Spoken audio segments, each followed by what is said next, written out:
කවදා හරි හිතලා තියනවද සමහර ආයතන කොහොමද හැමතිස්සෙම දිනන්නේ අනිත් අය අමාරුවේ වෙටෙද්දිත් එයාලා ඉහළටම යන්නේ කොහොමද කියලා. හොඳයි ඒකේ රහස තමයි උපාය මාර්ගික කළමනාකරණය. අපි බලමු මේ ප්‍රබල සංකල්පය ඇත්තටම මොකක්ද කියලා. මේක වාසනාවක් නම් නෙවෙයි. මේක තමයි උපාය මාර්ගය. නිරන්තරයෙන් වෙනස් වෙන සංකීර්ණ ව්‍යාපාර ලෝකයක් කියන කුණාටු සහිත මුහුදේ අතරමං නොවි හරියටම ඉලක්කය කරා යන්න පාර පෙන්වන සිතියම තමයි උපාය මාර්ගය කියන්නේ. ඒක හිතාමතාම ගොඩනගන්නේ ක්‍රියාවලියක්. සරලවම කිව්වොත් උපාය මාර්ගයක් කියන්නේ දිනන්න තියෙන ගේම් ප්ලෑන් එක. ඉතින් දිනනවා කියන්නේ මොකක්ද? ඒ කියන්නේ තමන්ගේ ඉලක්ක සපුරා ගන්න එක, තරඟකරුවන්ට වඩා ඉදිරියෙන් ඉන්න එක සහ වැදගත්ම දේ තමන්ගේ ගනුදෙනු කරුවන්ව දිනා ගන්න එක. අන්නේ හැම දෙයක්ම කරන්නේ කොහොමද කියන එක තමයි උපාය මාර්ගයේ තියෙන්නේ. හිතන්නකෝ උපාය මාර්ගයක් නැති ආයතනයක් කියන්නේ හරියට රෑක මුහුදේ අතරමං වෙච්ච නවක් වගේ. හැමෝම තවන්ට ඕන පැත්තට හබල් ගන්නවා. හැබැයි ශක්තිමත් උපාය මාර්ගයක් කියන්නේ ප්‍රදීපාගාරයක් වගේ. ඒක මුළු කණ්ඩායමටම එකම දිශාවක්, එකම ඉලක්කයක් පෙන්නනවා. අවුලෙන් මිදිලා පැහැදිලි ගමනක් කියන්න පාර කියන. ඉතින් උපාය මාර්ගයේ කළමනාකරණය කියන්නේ හරියට ගමනක් යනවා වගේ. මේක තමයි ඒ ගමනේ සිතියම. පියවරෙන් පියවර යන ගමනක්. අපි පටන් ගන්නේ අපේ මෙහෙවර මොකක්ද කියලා හඳුනා ගැනීමෙන්.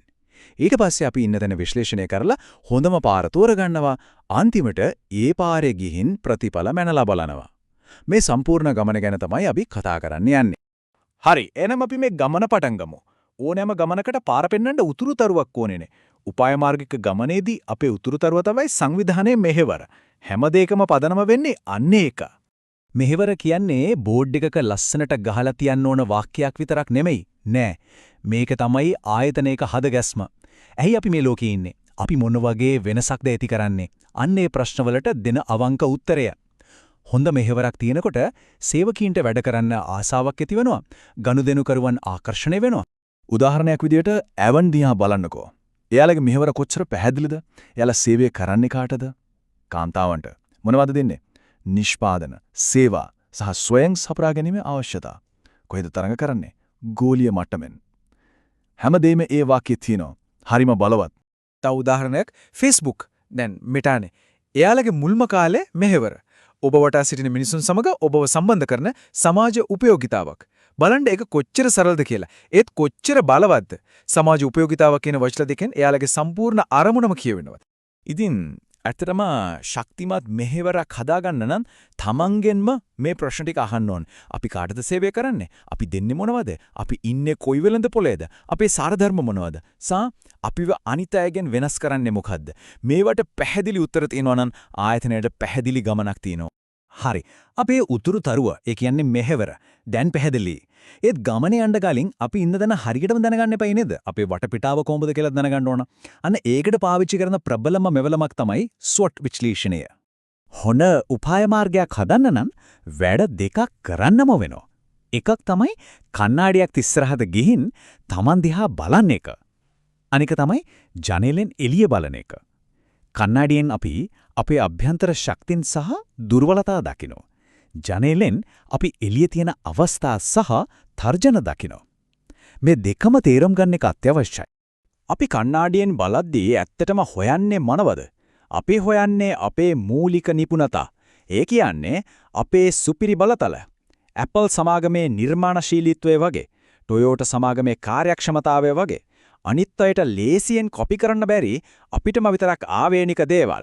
ඉතින් මේ හැම දෙන කණ්ණාඩියෙන් දැකපු දෙයි, ජනේලෙන් දැකපු දෙයි පිළිවෙලකට දාගන්න තමයි අපි SWOT analysis කියන රාමෝ පාවිච්චි කරන්නේ. S කියන්නේ ශක්තින්, W කියන්නේ දුර්වලතා. මේ දෙකම අභ්‍යන්තරයි.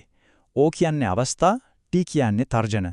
මේ දෙකම බාහිරයි. මේකෙන් අපිට පැහැදිලි චිත්‍රයක් මවා ගන්න පුළුවන්. හරි. දැන් අපි අතේ සිතියමක් තියෙනවා. අපි කොහෙද ඉන්නේ කියලා දන්නවා. අපේ ශක්තියින් මොනවද, ඉස්සරහට තියෙන අවස්ථා මොනවද කියලා දන්නවා. දැන් තියෙන්නේ වැදගත්ම ප්‍රශ්නය. අපි යන්නේ කොයි පාරෙන්ද? උපාය මාර්ගය හදන්නේ අන්න එතනදී. මුලින්ම අපි බලන්න ඕන ලොකුම චිත්‍රය. ඒකට තමයි අපි කියන්නේ සාස්තික උපාය මාර්ගය කියලා. මේක හරියට චෙස් බෝඩ් එකක් දිහා උඩේ ඉඳන් බලනවා වගේ. අපි මොන ව්‍යාපාරවලදී ඉන්න ඕන? අපි අලුත් වෙළඳ පොළවලට යනවද? සමහර ව්‍යාපාරවලින් අයින් වෙනවද? මේව තමයි මෙතනදී ගන්න තීරණ.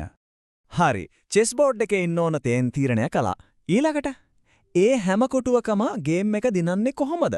අන්න ඒකට තමයි තරඟකාරී උපාය මාර්ගය කියන්නේ. මේක තමයි තරඟකරුවන්ව පරද්දන්න තියෙන අපේ රහස් සැලස්ම. ඉතින් මූලිකවම තෝරගන්න පාරවල් දෙකක් තියෙනවා. එකක් පුළුවන් තරම් අඩුව මිලට දෙන කෙනා වෙන එක Walmart වගේ. අනිත් එක තමයි කවුරුත් දෙන්නේ නැති විශේෂම දේ දෙන කෙනා වෙන එක Apple වගේ. මිලෙන් තරඟ කරනවද නැත්නම් වෙනස්කමෙන් තරඟ කරනවද කියන එක තමයි තීරණය. හැබැයි තව තුන්වෙනි පාරකුත් තියෙනවා. ඒ තමයි නාභිගත උපාය මාර්ගය. මෙතනදි වෙන්නේ මුළු වෙළඳපොළම අල්ලගන්න යන්නේ නැතුව පුංචි විශේෂ කොටසක් විතරක් ඉලක්ක කරන එක. ඒ කුඩා පිරිසට පුළුවන් උපරිම සේවයක් අඩු මිලට හරි විශේෂ දෙයක් හරි ලබා දෙන එක. හරි. අපි මෙච්චර වෙලා කතා කළේ සැලසුම් ගැන නේද?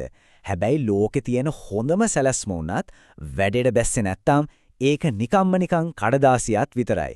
ජයග්‍රහණය තීරණය වෙන්නේ ක්‍රියාත්මක කිරීම මත. හිතන්නකෝ සැලැස්ම කියන්නේ සිතියම. ඉලක්කය කියන්නේ නිධානය. හැබැයි සිතියමයි නිධානයයි අතර තියෙන පාලම තමයි ක්‍රියාත්මක කිරීම. ඒ පාලම ශක්තිමත් නැත්නම් නිධානයට කවදාවත් යන්න බෑ. උපාය මාර්ගය වගේම ක්‍රියාත්මක කිරීමත් ඒ තරමටම වැදගත්. ඉතින් මේක එකපාරක් කරලා නවත්තන ගමනක් නෙවෙයි නෑ.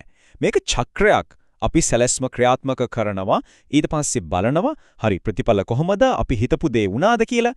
ඒ ප්‍රතිඵල දිහා බලලා අවශ්‍ය වෙනස්කම් කරලා ආයෙත් ගමන යනවා.